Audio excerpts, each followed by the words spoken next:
Bonjour et bienvenue sur ma chaîne, je m'appelle Charlotte. Toute ma vie ou presque, j'ai travaillé en hôtellerie-restauration.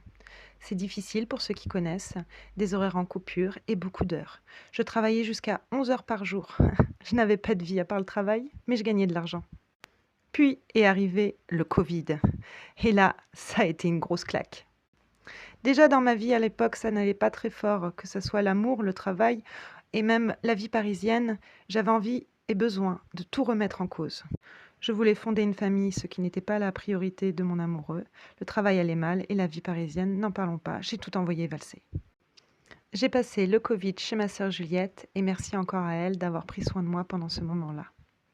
Et c'est en 2021, grâce à mes parents, merci à eux, encore une fois, papa, maman, que j'achète ma première maison. Elle est toute petite, plein de choses à rénover, mais il y a pas mal de bâtiments et 1200 mètres carrés de terrain. Ça en fait du boulot. Et là, je peux enfin faire mon potager, avoir mes poules, récolter mes œufs, le bonheur, quoi.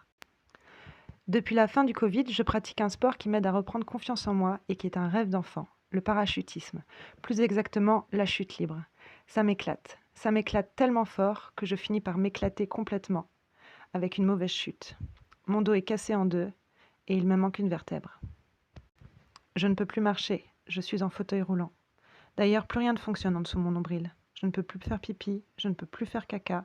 Ça a l'air d'un détail comme ça, mais je vous assure que ça ne l'est pas. Je suis triste, mais je suis déterminée, et ma famille est là. Difficilement, mais avec détermination, je réapprends à marcher. C'est l'expérience la plus difficile que j'ai eue à vivre. Mais je me sens d'autant plus forte d'avoir vécu cette expérience. Depuis peu même, je ne fais pas que marcher, j'arrive à courir. C'est pas toujours facile et je dois faire très attention. Et le plus merveilleux surtout, c'est que je peux danser.